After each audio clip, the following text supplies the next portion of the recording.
বন্ধুরা, আজকে একটা নতুন গল্প নিয়ে আসলাম তোমাদের মাঝে। এটা সত্য এবং বাস্তব জীবনের ঘটনা। শেষ পর্যন্ত শোনার অনুরোধ রইল। শুনলে তোমার মধু চলে আসবে। দেরি না করে চলো শুরু করা যাক। আমি ছোটবেলা থেকেই আমার কাকুকে খুব পছন্দ করতাম এবং আমি আমার মা বাবার চেয়েও তার খুব কাছের ছিলাম। ধীরে ধীরে আমি বড় হতে লাগলাম এবং আমার কাকুর মধ্যে বন্ধুত্ব গভীর হতে লাগল। আমার কাকুর সাথে আমার বন্ধুত্ব এত গভীর ছিল যে আমি কাকুর সাথে সব কথা শেয়ার করতাম আর তার সাথে কথা বলে অনেক স্বস্তি পেতাম। তারপর এক রাতে মা বাড়িতে ছিল না। তখন কাকুর খুব মাথা ব্যথা করছিল। কাকু আমাকে বললেন, উপরে একটু চা বানিয়ে আমার ঘরে নিয়ে এসো। আমি তাড়াতাড়ি চা বানিয়ে কাকুর রুমে গেলাম।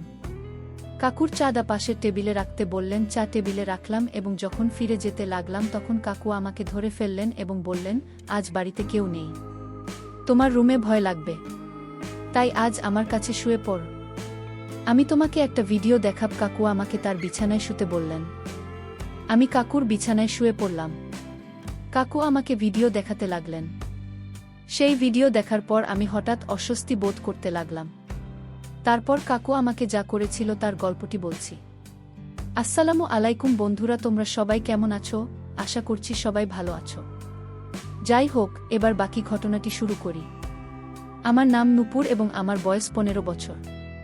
আমি মাত্র ক্লাস 10 পাশ করেছি। আমার পড়ার খুব শখ ছিল, কিন্তু বাবা আমার লেখাপড়ার বিপক্ষে ছিলেন। আমি আমার মা এবং কাকাকে বললাম যে আমি আরও পড়াশোনা করতে চাই। তাই এখন আপনারা দুজনেই আমাকে সাহায্য করুন এবং আমার বাবাকে রাজি করান। মাতার দিক থেকে অনেক চেষ্টা করেছিল, কিন্তু বাবা রাজি হচ্ছিল না। কারণ সে বলতো আজকাল কলেজে পড়াশোনা কম আর প্রেম ভালোবাসা বেশি হয়। তখন কাকু বাবাকে বুঝিয়ে একভাবে আমার গ্যারান্টি নিলেন যে আমি এরকম কিছু করব না, শুধু পড়ালেখা করব। তখনই বাবা আমার কলেজে যেতে রাজি হন। আর কাকুকে বলেন, আজ থেকে দায়িত্ব তোমার। যদি সে এমন কিছু করে যা এই ঘর পরিবারের সম্মান ক্ষুণ্ণ করে, তাহলে কিন্তু তোমার ভালো হবে না। কাকু বাবাকে বললেন, ভাই চিন্তা করবেন না, আমি পুরো প্রতিটি গতিবিধির উপর নজর রাখবে। এই সময় আমি জানতাম না কাকুর মনে কি ছিল এবং কেন তিনি আমাকে এত সমর্থন করছেন। কিন্তু মজার ব্যাপার হলো, আমি কখনো ভাবিনি যে কাকুর সাথে আমার বন্ধুত্ব এত দূর চলে যাবে। তারপর কয়েকদিনের মধ্যেই কাকু আমার সাথে গিয়ে আমাকে কলেজে ভর্তি করিয়ে দিলেন। প্রথম দিকে তো মন দিয়ে পড়াশোনা করতাম। কলেজে কারো সাথে বেশি ফ্রি হতাম না এবং কলেজে যা কিছু হতো রাতে বাড়িতে এসে কাকুকে বলতাম। কাকু আমার সাথে খুব ফ্রি হতে শুরু করেছিলেন এবং কাকু আমাকে অদ্ভুতভাবে দেখতেন। কারণ আমার কাকিমা গ্রামে থাকতেন এবং আমার কাকু কাজের জন্য আমাদের বাড়িতে থাকতেন। তারপরে কলেজে আমার একটি মেয়ের সাথে বন্ধুত্ব হয়, যার সাথে বন্ধুত্ব করার পর আমার জীবন বদলে যেতে শুরু করে। কারণ এই বন্ধুটি আমাকে বলেছিল যে আমার এনগেজমেন্ট হয়ে গেছে। একদিন সে আমাকে তার বাগদত্তার সাথে পরিচয় করিয়ে দিন। আমার বন্ধু আমাকে বলল যে আমাদের বিয়ে ঠিক হয়ে গেছে। তাই আমরা দুজনেই একে অপরের সাথে সব সীমা অতিক্রম করেছি এবং এখন আমাদের মধ্যে কোনো পর্দা নেই। এরপর আমি আমার বন্ধুর কাছ থেকে সবকিছু জানার চেষ্টা করতাম। হয়তো আমার এটা জানার বয়স হয়নি, বা আমার বয়সটা এমন ছিল যে এসব জেনেও আমি সহজে ভুল পথে চলে যেতাম। কিন্তু তারপর সেই ঘটনাই ঘটতে থাকে। আমিও সেই সব বিষয়ে আগ্রহী হতে লাগলাম। কোনো ছেলের সাথে আমার বন্ধুত্ব ছিল না। তাই আমি যখনই এসব ভাবতাম তখনই কাকুর চিন্তা আমার মাথায় নিজে নিজেই চলে আসছে। তারপর আমি মনটা ঝেড়ে ফেলে মনে মনে বলতাম, দুপুরে সব কি হাস্যকর কথা ভাবছ। উনি তো আমার কাকু। কিন্তু তারপর আমার কাকুর কথা ও আচরণ ও আমার এই ভাবনাগুলোকে উৎসাহিত করতে থাকে। কিন্তু কাকুর মনের কথা আমি কখনো জানতে পারিনি। মাঝে মাঝে এমন ভাবতাম সেও হয়তো আমার সম্পর্কে একই কথা ভাবছে।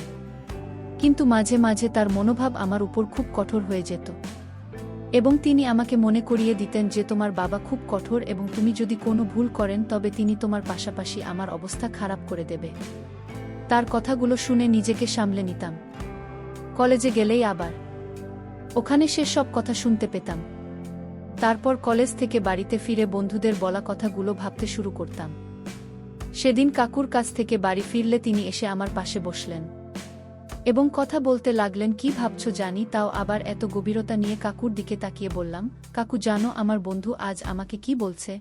প্রতিবারের মতো আজও আমি আমার মনের কথা কাকুর সাথে শেয়ার করতে লাগলাম। ছোটবেলা থেকেই আমার একটা অভ্যেস ছিল যে আমি কাকুকে সব খুলে বললাম, সেটা যেমন কথা হোক না কেন। তারপর কাকু আমার দিকে উপর থেকে নিচ পর্যন্ত তাকিয়ে বললেন, হ্যাঁ বলো, তুমি কি বলতে চাও? তোমার বন্ধু তোমাকে কি বলেছে? আমি তাকে বললাম, আমার বন্ধু আমাকে বলেছিল ইন্টারনেটে অনেক ধরনের ভিডিও আছে, যেসব ভিডিওতে সব ধরনের তথ্য পাওয়া যায়। তাই আমি বলছি যে তোমার একটি মোবাইল আছে এবং তাতে নেট প্যাকেজও আছে। তুমিও নিশ্চয়ই সেই ভিডিওটি দেখেছ। তাহলে কেন আমরা দুজনে একসাথে ভিডিওটি দেখি না? আমি মুখটা কাকুর কানের কাছে নিয়ে এসে ফিসফিস করে এ কথা বলতেই তিনি বিস্ফারিত চোখে আমার দিকে তাকাতে লাগলেন। আমার মনে হলো সে আমাকে একটা ভালো বকা দেবে, কিন্তু তারপর হঠাৎ তিনি আমার দিকে মনোযোগ দিয়ে তাকালেন এবং সম্ভবত তার মনের মধ্যে কিছু সিদ্ধান্ত নিলেন এবং তারপর তিনি হাসলেন এবং আমার সাথে ফিসফিস করে কথা বলতে শুরু করলেন। তোর বাবার সামনে এমন কথা বলিস না, নইলে তোর বাবা শুধু তোর অবস্থাই খারাপ করবে না, তার সাথে আমাকে ঘর থেকে বের করে দেবে। কারণ আমি তো দায়িত্ব নিয়েছি, তখন আমার থাকার সমস্যা হয়ে যাবে। বাকি রইল ভিডিও দেখার কথা।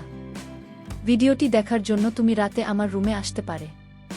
আমি তোমাকে সব ধরনের ভিডিও দেখিয়ে দেব। কাকুর চোখে একটা উজ্জ্বল দুষ্টুমি ছিল, যা আমি এই মুহূর্তে বুঝতে পারিনি। এরপর কাকু তার রুমে চলে গেলেন এবং আমি পড়াশোনা করতে লাগলাম এবং আগত সময়ের কথা ভাবতে লাগলাম। এখন আমার মন বইয়ের প্রতি আগ্রহী ছিল না এবং আমি ভাবতে লাগলাম রাতে কি হবে।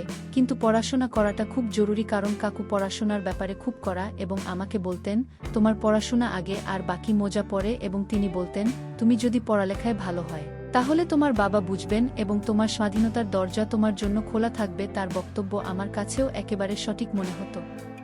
তাই আমি আমার মন থেকে সমস্ত কিছু মুছে ফেলে পুরনো একাগ্রতার সাথে আমার কলেজের কাজ করতে লাগলাম এবং যত তাড়াতাড়ি সম্ভব সমস্ত কাজ শেষ করলাম। রাত যত ঘনিয়ে আসছিল আমার তত ভয় কাজ করছিল। তারপর সব কাজ শেষ হলে রাতে শান্তিতে কাকুর রুমে গেলাম। রুমে গিয়ে দেখি কাকু মেয়েদের পত্রিকা দেখছিলেন। আমাকে দেখামাত্র তিনি হাসতে শুরু করলেন এবং পত্রিকাটি লুকিয়ে ফেললেন। শীতের মৌসুম চলছিল এবং ঠান্ডা দিন দিন বেড়েই চলেছে। আজ রাতে খুব ঠান্ডা ছিল, তাই আমি গিয়ে কাকুর বিছানায় ঢুকে তার কাছে গিয়ে বসলাম এবং তাকে বললাম, এখন তাড়াতাড়ি ভিডিওটা দেখাও, না হলে বাবার আসার সময় হয়ে যাবে। তারপর আর সময় নষ্ট না করে কাকু আমাকে ভিডিও দেখাতে লাগলেন। ভিডিওটি দেখার সাথে সাথে আমি যেমন কেমন হয়ে গেছি, আমি কিছুই বুঝতে পারছি না। কিন্তু কাকতালীয়ভাবে আমরা মাত্র কয়েকটি ভিডিও দেখেছিলাম।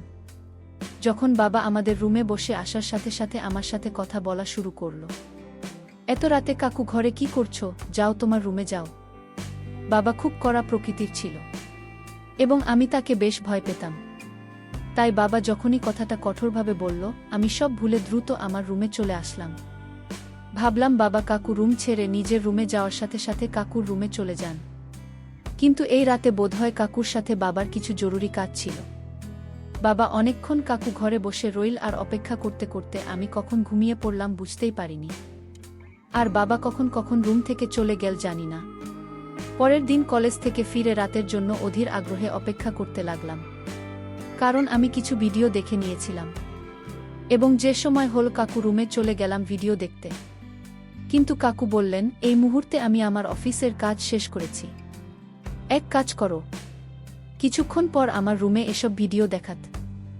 সকাল থেকে ভিডিও দেখার জন্য মরিয়া ছিলাম, তাই কাকুর ওপর একটু রাগ করে বসে রইলাম। আমার মোবাইলে হোয়াটসঅ্যাপ তাকে ইনস্টল করা হয়েছিল। তখন একটি নতুন নম্বর থেকে একটি মেসেজ এল। তার পাঠানো ছবি দেখে আমার চোখ বিস্ফারিত হয়ে ওঠে। আমি শুধু সেই ছবিটি দেখছিলাম যখন সেই লোকটির কাছ থেকে মেসেজ আসতে শুরু করে। সে খুব অন্যরকম ভঙ্গিতে চ্যাট করছিল। আমি যে ইতিমধ্যেই মরিয়া হয়েছিলাম, তাকে একইভাবে উত্তর দিতে শুরু করলাম। তখন আমার মনে হলো যে আমার এটা কাকুকে জানানো উচিত। আমি তৎক্ষণাৎ কাকুর রুমে চলে এলাম, কিন্তু তার রুমে দরজা বন্ধ থেকে আমি আমার রুমে ফিরে এসে সেই অচেনা ছেলেটির সাথে কথা বলতে লাগলাম। তখন মোবাইলে মেসেজে কথা বলছিলাম। আমি যখন তাকে বললাম যে আমি তোমাকে দেখতে চাই এবং তাকে ভিডিও কলে কথা বলতে বললাম, কিন্তু সে অস্বীকার করল। এই সময় রুম থেকে বের হতেই চোপড় কাকুর দিকে। এ সময় তিনি তার ঘর থেকে বের হয়ে ছাদের সিঁড়ি দিয়ে উঠছিলেন এবং তার হাতে একটি মোবাইল ছিল। রাতের এই সময়ে তিনি কেন চাঁদে যাচ্ছেন তা ভাবলাম। রাত তখন 2টা বাজে, আমার ঘুম আসছিল না। কিন্তু আমার মনে একটা সন্দেহ জেগেছিল যে কাকু আমাকে নতুন নম্বর থেকে মেসেজ করছেন। আচ্ছা, এইসব ভাবতে ভাবতে আর কাকুর কথা ভাবতে ভাবতে কখন ঘুমে উপত্যকায় হারিয়ে গিয়েছিলাম জানি না। আর এই রাতে কাকু আমার রুমে আসলেন, আর সকালে ঘুম থেকে উঠে বুঝেছিলাম কাকু আমার জীবনের প্রথম সবকিছুই কেড়ে নিয়েছিল।